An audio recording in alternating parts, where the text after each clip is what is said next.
Welcome to the Michigan Minds Podcast, a quick and informative analysis of today's top issues from University of Michigan faculty.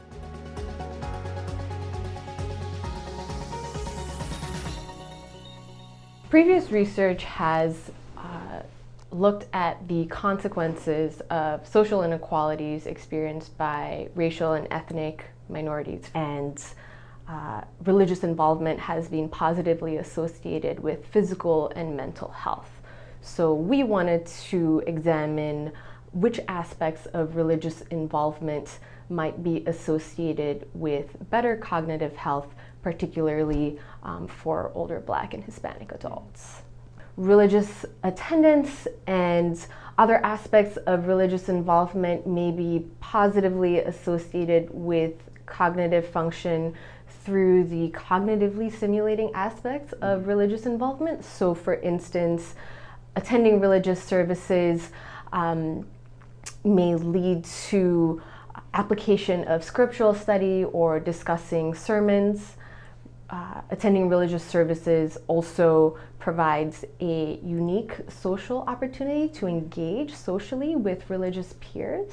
Older Black and Hispanic adults report more religious involvement compared with non-Hispanic white counterparts. There may be many reasons for that, perhaps related to their social setting or their just community setting, perhaps how they were brought up. In our study, what we found was that similarly, older Black and Hispanic adults reported more religious belief, reported attending religious services more frequently, and reported praying more in private compared with non-Hispanic white counterparts. However, the strength of association between these religious involvement variables and cognition did not vary by older adults' race. So another way of saying that is religious involvement was similarly beneficial for non-Hispanic Blacks, non-Hispanic whites, and Hispanic older adults. But because older Black and Hispanic adults reported more religious involvement, it may be particularly beneficial for them. One way that prayer might be positively associated with memory is through the cognitively demanding aspects of prayer. So memory is needed when you are recalling who to pray for, what to pray about, and specific content of prayer. The outcome variable in this study was episodic memory, which is a primary determinant of dementia risk.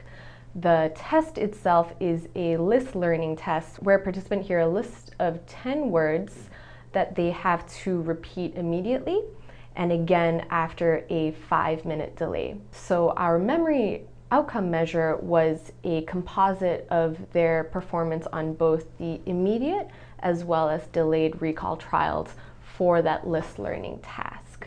The memory test is administered every 2 years in the health and retirement study. So we had 4 measures of memory performance over a 6-year period.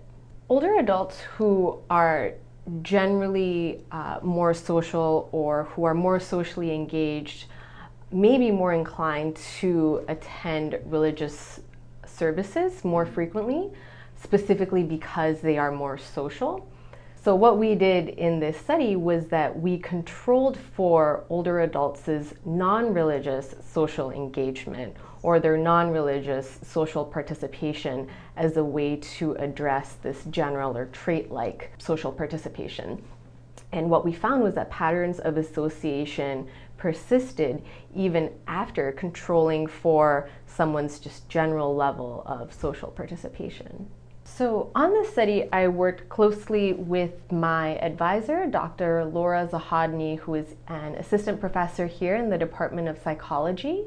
The study authors also include Dr. Nika Sharifian and Dr. Kathleen Sol, who are postdocs in Dr. Zahadny's lab, as well as Afsara Zahid, who is another graduate student in Dr. Zahadny's lab.